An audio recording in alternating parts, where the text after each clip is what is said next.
This is the Real Pod Newscast with Levon Putney with a quick check on what's going on. So here's my man to get into it.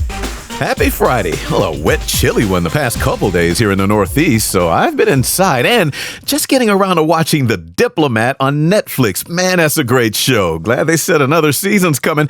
And speaking of stuff to watch, this Knicks and Pacers conference finals, man, game one was lit. The NBA scored on this matchup, and Shai Gilgeous-Alexander got the MVP trophy. Good for SGA. Now, let's see if the Thunder can win it all. They do look good. Singer Chris Brown got a break in England. Had bail set at $6.7 million in his assault case, so he posted that to rejoin his international tour that's about to start. And rapper Kid Cudi, while we're on entertainment news, he testified Thursday at Diddy's trial. Talk about a mess, which is also a way to describe that New Orleans jailbreak, and I'll get to that in a few minutes. My favorite stories of the day. But we'll start with this guy in Houston, Texas, who is suing fast food chain Whataburger because he asked for no onions on his burger and did not look before taking a bite to see if they put the onions in it anyway. Now, Fox 26 Houston is reporting the man filed a lawsuit last month in Harris County Court asking for between $250,000 to $1 million in damages because he says he is allergic to onions and needed hospital care after biting into the Whataburger with onions in it last July. And that was a month after he sued fast food chain Sonic over the same thing. Sonic's attorneys asked for a jury trial last week, and that's about to start after the guy says he got sick from eating that burger with onions from a Sonic in Cypress, Texas, outside of Houston. Now, Sonic is asking the court to make this man prove he had an allergic reaction, and whether he did or not, onions are not hard to see if one would look, and one would think people with allergies do, or at least should, check their food before biting into it. So it'll be interesting to see if the court wants those checks to go both ways. 3 Montana National Guardsmen are due in court next Wednesday because back on Sunday the 4th, the Big Timber Pioneer newspaper is reporting a woman at a ranch in Sweetgrass County. Stop. Big Timber Pioneer newspaper, Sweetgrass County. I love Montana's naming. Well, this lady, the rancher, she got a call from a neighbor saying an Army helicopter landed on her property and the soldiers were stealing elk antlers from the ranch. And she told the paper those elk antlers are worth thousands of dollars, not just some small mischievous theft. Now, nobody counted how many antlers were stolen, but the 3 National Guardsmen are accused of basically using a Black Hawk helicopter as a getaway vehicle, and the rancher was not having it.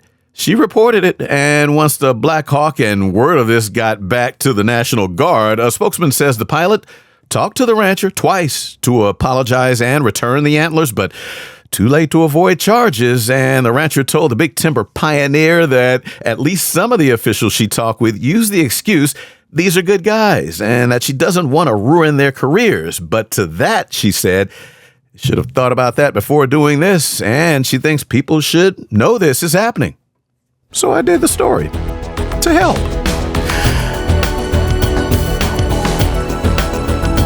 Now, to these inmates that Shawshanked their way out of a New Orleans jail early last Friday morning. And I've got to say, whoever took the time to draw on the wall above the hole they escaped from and write a little sarcastic note to say goodbye should learn basic spelling if you're going to be the one to leave the note. Just saying.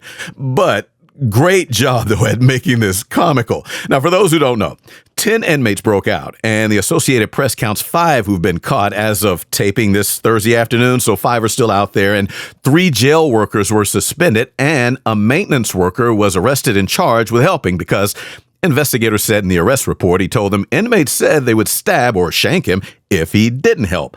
So they say he helped by turning off the water in the cell they escaped from, which leads to the smiley face drawing on the wall above the hole, along with someone scribbling "Too easy, LOL," with an arrow pointing to the hole, and misspelled two with one O instead of 2 O's. Now, sheriff's investigators say, and the pictures they release show, inmates pulled a toilet from the wall with the smiley face, and the toilet covered a hole they somehow dug or cut open into being large enough to crawl through.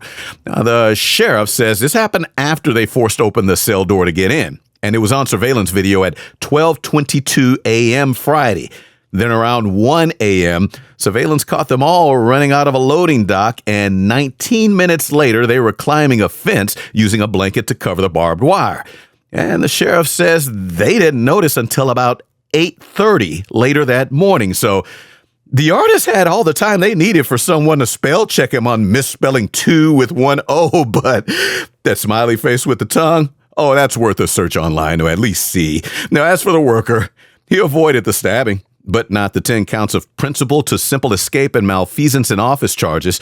Orleans Parish sheriffs are still tracking down the 5 inmates still on the loose.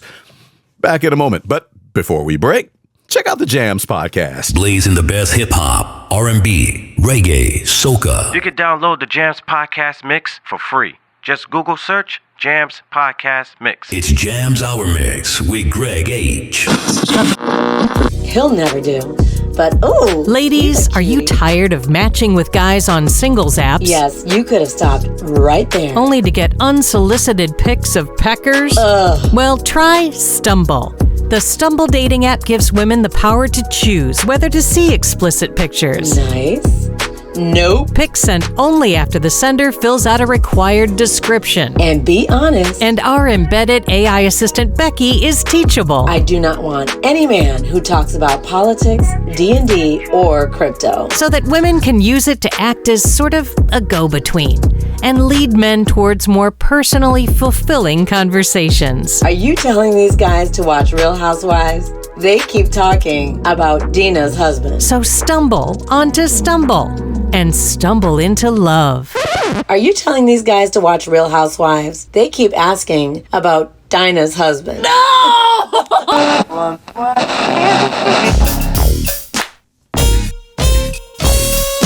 And now for the world around us. Now, New Orleans officials have their hands full with inmates breaking out of jail, but in Costa Rica, officials say they caught a cat trying to break into prison to smuggle in drugs. And not cat as in slang for a guy. No, the Costa Rican Ministry of Justice posted video on Facebook showing a feline, kitty cat, with over 8 ounces of marijuana and over 2 ounces of heroin strapped around its body while they used scissors to cut it off after saying it climbed the Pocoque Penitentiary fence last Tuesday the 13th. That is a bad kitty. Bam! South Park's Eric Cartman with the judgment. Costa Rican justice officials do not think this bad kitty was a drug dealer itself, so they are looking for whoever turned this cat into a mule to get the dope inside, but the kitty was released from custody, no charges. The BBC is reporting it was handed over to the National Animal Health Service to be checked out. Talk about a glimpse into how we used to write messages for anyone to see. 2 10-year-old boys in Poland, now at 10, are likely familiar with social media DMs as the places for flirting and pickup lines, and likely not as familiar with a message in a bottle, outside of occasional parts of plots in children's books. But UPI credited a local Polish paper with reporting the 2 10-year-olds found a bottle with a handwritten love letter inside while walking on a beach near World War II forts in Gdansk. Yeah, they say the faded handwriting was from a young lady named Rysia in 1959, R-O-I-S-I-A. Beautiful looking name. It was to a boo, though, that she addressed in a letter as Bunny. And it reportedly said, "I assure you I am quiet and modest at school. I do not make friends with anyone. I simply avoid men, my dear. I am a terrible egoist. I only write about myself, but I only think about you. I see you at every moment."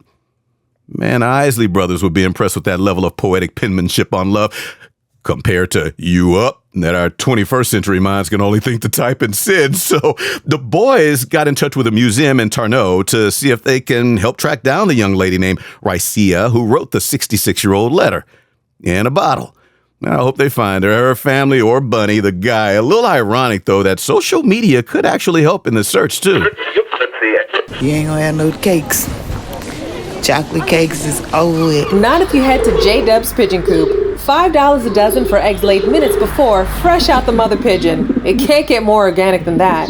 So swing on by to J-Dub's Rooftop Market at the corner of Clinton Avenue and South 17th in Newark. Drop by. I told him, I say, Wig, you better get that man's wife off your knee. But Wig say, slam it. was coming on to me. And the honey say, we can't see whatever happened to your booty, but we still love your flat butt waist and the way your go-kart pays. Wiggy, wiggy. She will make you want to press those nostrils up against a roll. And there, you can inhale the rosy aroma soon to bless your bottom and feel the 4 plies of cotton ball softness about to caress your tush. Rosy bathroom rolls, because your butt deserves it. Available nowhere.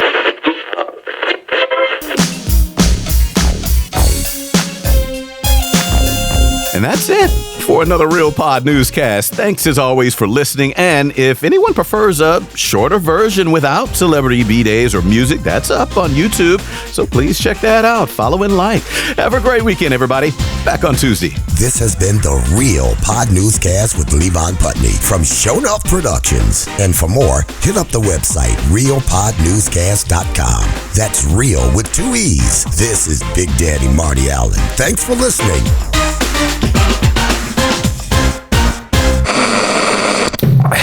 Show enough.